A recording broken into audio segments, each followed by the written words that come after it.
আশা করি তোমরা পূর্বের পাঠটুকু ভালো মতো দেখেছো এবং বুঝছো যে কেন তোমার রাজশাহী বিশ্ববিদ্যালয়ে এই ইউনিটটা তোমার চুজ করা উচিত। এখন চুজ তো করে ফেলছি ভাই, এখন প্রস্তুতি কিরকম দেবো, কোন বই দেখে ভালো মতো প্রস্তুতি দেবো এবং কেন ওই বইটা আমি সিলেক্ট করবো, এই বিষয়ে একটু ডেপথে আমরা আলোচনা করবো। দেখো, প্রথম যেটা আমি বলবো, বাংলার জন্য তুমি অবশ্যই অবশ্যই অভিযাত্রী বইটা সিলেক্ট করবা। এখানে বাজারে আরো অনেক বই আছে তোমার, আমি বলবো কি বাংলার জন্য অভিযাত্রী সিলেক্ট করবো। অনেকে বলবো কি বাংলা বিচিত্রাটা পড়ো, বিচিত্রাটা রাবির জন্য বেস্ট হয়ে থাকে, কিন্তু আমি বলবো কি বিচিত্রাতে কিছু কিছু একটু ভুল আছে, এটা আমি মানি। এবং বিচিত্রাতে মানে পূর্ণাঙ্গ ইনফরমেশন দেওয়া নেই, খুবই কম ইনফরমেশন দেওয়া। কিন্তু আমাদের অভিযাত্রীতে আমি কেন চুজ করতে বলতেছি, কারণ অভিযাত্রী বইটা প্রথমত সেরা, যারা একবার টপার হয়েছে, যারা ভালো মতো পড়ালেখা করেছে, ওই আসলে অভিযাত্রী ছিলেন। কেন অভিযাত্রী সেরা এটা একটু বলি। দেখো, তোমার অভিযাত্রী তুমি দুইটা পার্ট পাবা, একটা অভিযাত্রী বই বাংলা বই, আরেকটা তোমার এটিএম। এই একটা বই কিনলেই তোমার কি হবে, তোমার আর প্রিভিয়াস ইয়ারের যে প্রশ্নগুলো আছে, সরি প্রিভিয়াস যে তোমার 9-10-এর ঠিক আছে ব্যাকরণ বইটা আছে, ওটা না পড়লেও হবে বলে আমি মনে করি, ঠিক আছে। ওটার প্রতি অতটা ফোকাস দেওয়া লাগবে না। এটিএমটা কিনলেও ওই একই জিনিস, তোমার 10th-এর বলো 11th-এর বলো, ওই বইটা আর অতটা দেখা লাগে না। এখন অভিযাত্রী বইয়ের ভিতরে আরেকটা সেরা হলো তোমার, দেখো গদ্য পদ্য বিষয়টা আমাদের আছে, বিশেষ করে পদ্য বিষয়টা, তাই না? যেমন তোমার কি বিভীষণের প্রতি মেঘনাথ হইতে পারে, তারপর বিদ্রোহী হইতে পারে, সোনাত্তরী হয়, তাই না?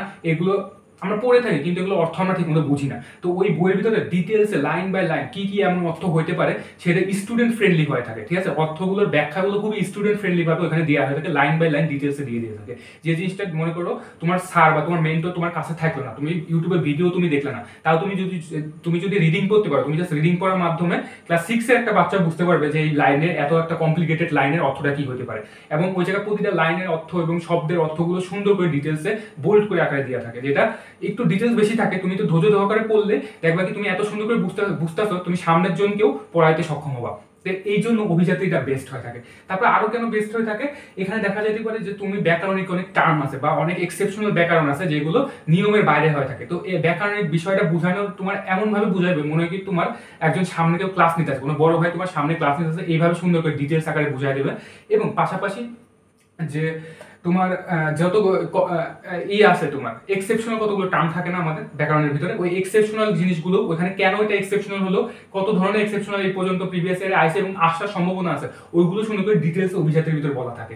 এই ছিল অভিযাত্রী একটু সুনাম করলাম। এখন হলো এটিএম এর কথা বলে থাকি, মানে একটা না মুখস্থ, মানে বিরোচন যে অংশটুকু আছে ওইখানটায় খুব সুন্দর করে এত মোটা একটা বই দিয়ে আছে। এখন এই একটা মুখস্থের বিষয়টা অভিযাত্রীর ক্ষেত্রে, সরি বাংলা বিচিত্রার ক্ষেত্রে খুবই উইক। কিভাবে দেখো, তোমার ওই এটিএম এর ভিতরে তোমার বিপরীত শব্দ দেওয়া থাকবে, সমার্থক শব্দ দেওয়া থাকবে, তাই না? তাহলে একটা না মুখস্থ এগুলোই পাঠ হয়ে থাকে, তারপরে তোমাকে এক কথায় প্রকাশ হয়ে থাকে। এখন কিছু কিছু জিনিস থাকে যেগুলো আমরা উচ্চারণ করতে পারি, সেগুলো সংস্কৃতি শব্দ থেকে এসে থাকে, সেগুলো মানে আমরা আর বুঝি না, ঠিক আছে। সেগুলো তদ্ভব বা বাংলা শব্দ হয়ে থাকলেও আমরা সেগুলো মানে আর বুঝি না।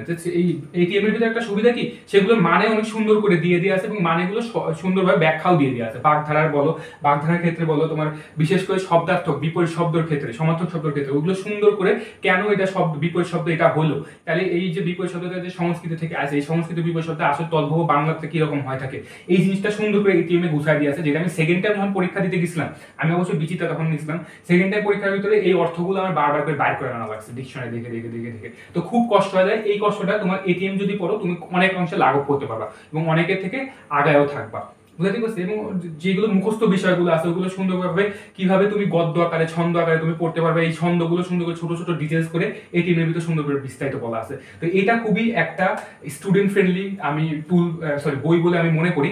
অবশ্যই আমি সাজেস্ট করবো এই টিমটা পড়বা। নেক্সট যেটা বলবো সেটা মাস্টার বই পড়বা ইংরেজির জন্য। ইংরেজি এমন একটা সাবজেক্ট যেটার জন্য তুমি সবচেয়ে বেশি নেগেটিভ খায় থাকবা, সবচেয়ে বেশি তোমার মার্ক কম আসবে, তুমি চান্স পাবা না। কিসের জন্য? কারণ ইংরেজির ভোকাবুলারিতে তুমি চান্স পাও না। গ্রামার টুকটাক একটু দেখলেই কিন্তু হয়, ঠিক আছে। তুমি যদি রেগুলার বেসিসে গ্রামারটা ইসের উপর রাখো, রিভিশনের উপর রাখো, বুঝার উপর রাখো, গ্রামার কিন্তু যেটাই আসবে না তুমি পারবা আল্লাহর রহমতে। রাবিতে এত আহামরি কঠিন গ্রামার দেয় না, কিন্তু সমস্যা হবে তোমার হলে ভোকাবুলারিতে তুমি নেগেটিভ পাবা, ভোকাবুলারি থেকে তুমি বাদ পড়ে যাবা, রিটেনের জন্য টিকবা না ভোকাবুলারিতে।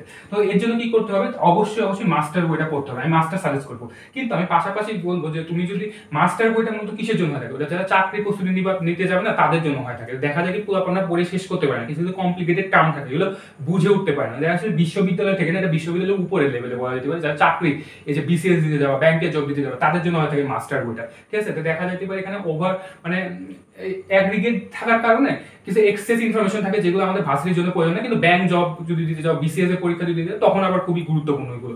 তো ওর পরিবর্তে আমি বলবো কি তুমি যদি সস এবং ইংলিশ বিচিত্রটা করে ফেলো, এটা মোর দ্যান ইনাফ। আমি সাজেস্ট করবো কি যদি এই দুইটা না পড়ো তাহলে মাস্টার করতে, আর যদি মাস্টার না পড়ো তাহলে এই দুইটা পড়ে ফেলতে হবে, ঠিক আছে। ইংলিশ বিচিত্রা কেন? ইংলিশ বিচিত্রা ভালো আছে, ইংলিশ বিচিত্রা তুমি যদি কেন, এখানে প্রচুর উদাহরণ দিয়ে আছে এবং প্রচুর প্রিভিয়াস এর কোশ্চেন দিয়ে আছে, ঠিক আছে। তো উদাহরণ এবং কোশ্চেন দেওয়া থাকার কারণে তোমার কখনো কোশ্চেন ব্যাংকের অভাব হচ্ছে এরকমটা মনেই হবে না। তো ইংলিশ বিচিত্রাটার বিউটি হলো এটা। কিন্তু আরেকটা হলো ল্যাকিং সাইড হলো যে ইংলিশ বিচিত্রাতে প্রচুর অপশন দেওয়া থাকে, প্রচুর প্রশ্ন দেওয়া থাকে, কিন্তু কিছু কিছু এক্সেপশনাল যেগুলো নিয়মের বাইরে থাকে তাই না, ওইগুলোর সঠিক ব্যাখ্যা দিয়ে নেই, ওইগুলো আবার সঠিক ব্যাখ্যা দিয়ে আসলে সসের ভিতরে যতটুকু তোমার এক্সেপশনাল টপিকগুলো আসতে পারে, মানে এই গ্রামারের বাইরেও কিছু এক্সেপশনাল জিনিসপাতি আছে যেগুলো ইংলিশ বিচিত্রাতে পূর্ণাঙ্গভাবে আলোচনা করে, কিন্তু ওই জিনিসটা আবার সসের ভিতরে সুন্দর করে কভার করছে। তো এই দুটো যদি মিলায় তুমি কম্বাইন করে করতে পারো, তাই দেখবা কি ইংলিশ পড়তে গেলে তোমার কিছু কিছু মধ্যে এক্সেপশনাল টপিকগুলো চলে আসে, যার কারণে তুমি প্রিভিয়াসে কি পড়লো এবং পরে কি পড়লো দুটার ভিতরে একটা ডিসকানেকশন ফিল হয়ে থাকে। তো এটা তোমার সস বইয়ে তোমার পূর্ণ করতে হেল্প করবে, বুঝছো। তো এই ছিল তোমার ইংরেজি বইটা, তুমি কেন কোন বইটা চুজ করবা, আশা করি বুঝতে পারছো। নেক্সট হলো আমাদের জিকে, ঠিক আছে। জিকে এর জন্য কোনটা ভাই, অবশ্যই অবশ্যই অবশ্যই এমপি3 বাংলাদেশ এবং ইন্টারন্যাশনাল, এই দুটা বই দিবা। এমপি3 যে আছে আমাদের, ভুলেও জয়গুলি জিকে কিনবা না, একটা ফালতু বই। আমি কিনছি ভাই, বুঝছো, কিনে পড়ছিলাম, পুরোই ফালতু একটা বই, অহেতুক অনেক র ইনফরমেশন দিয়ে আছে যেগুলো কোনো আগাগোড়া মাথাটা কিছু না, র ইনফরমেশন দিয়ে ভরে রাখছে, দরকারই নেই কোনো। এবং রাবির ক্ষেত্রে আমি মনে করি এমপি3 বইটা বেস্ট, কেননা রাবি যতই নতুন প্রশ্ন করুক স্ট্যান্ডার্ড ওয়াইজ কোশ্চেন করবে, আমরা সবাই জানি, হ্যাঁ না, প্রিভিয়াস ইয়ারের কোশ্চেনটা স্ট্যান্ডার্ডটা মেনটেন করে কোশ্চেন করবে।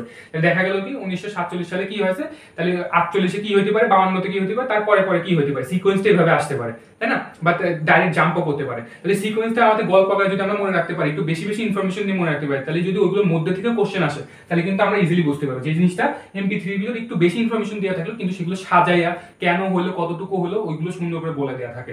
এবং দেখা যায় কি অনেক প্রত্নতাত্ত্বিক নিদর্শন, অনেক লেখক বা অনেক চিত্রকল্প বা সাহিত্য বিষয়ে অনেক প্রশ্ন হয়ে থাকে জিকেতে আসে থাকে, তো ওইগুলো এমপি3 থেকে পড়লে হুবহু কমন পাওয়া যায়। আমার ক্ষেত্রে আমি হুবহু কমন পাইছিলাম। তুমি প্রিভিয়াস এর কোশ্চেনগুলো একটু প্যাটার্নগুলো মিলাই দেখো এবং এমপি3 বাংলাদেশ এবং ইন্টারন্যাশনাল পড়ে দেখো, দেখবা কি তারা মনে হচ্ছে কি এমপি3 থেকে প্রশ্ন বানায় আনছে, এরকম একটা অবস্থা। তো এমপি3 জিকেটা যদি তুমি ভালো মতো করে ফেলতে পারো আলহামদুলিল্লাহ, আর কিছু লাগে না। আর রিসেন্ট জিকের জন্য আমি মনে করি নাইম হোসেনের যে রিসেন্ট ভিউ বা লাস্ট ভিউটা থাকে, রিসেন্ট ভিউটা মূলত যারা বিশেষ দিয়ে থাকে তাদের জন্য, লাস্ট ভিউ যেটা থাকে নাইম হোসেনের সেটা পড়লে ইনাফ হয়ে যায়। এছাড়া তুমি রাবিতে যেহেতু এই ইউনিটে পড়বা, ক্যাপসুলটা পড়তে পারো, জোবাইস ক্যাপসুল যেটা আছে ওটা পড়লে আমি মনে করি মোর দ্যান ইনাফ।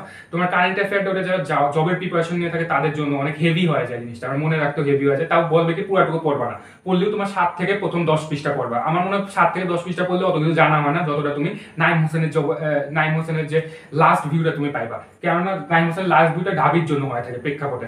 তুমি যদি ঢাবিটা যদি কমপ্লিট করে ফেলতে পারো, রাবিটা তুমি ইজিলি কমপ্লিট করতে পারবা। আরেকটা লাস্ট ভিউর সুবিধা কি, যে তুমি যে জিকেটা পড়লা, জিকের একটা সামারি হিসেবে ওটা ইউজ হতে পারে অনেক ক্ষেত্রে। অনেক ভালো একটা বই, আমি পড়ছিলাম ওটা, খালি যখন রাবিতে পরীক্ষা দিতে আসলাম খালি লাস্ট ভিউটা সাথে করে আনছিলাম, আলহামদুলিল্লাহ কমনও পাইছিলাম ওখান থেকে।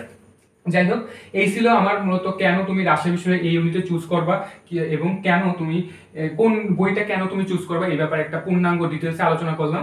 আশা করি তুমি বুঝতে পারছো তুমি কেন এই বইগুলো চুজ করবে এবং কেন করবা না। এর পরেও যদি কোনো ফার্দার আলোচনা থাকে, অন্য কোনো টপিকে যদি জানতে চাও অবশ্যই কমেন্টে জানাবা। দেখা হচ্ছে সামনে কোনো ভিডিওতে, ততক্ষণের জন্য আল্লাহ হাফেজ।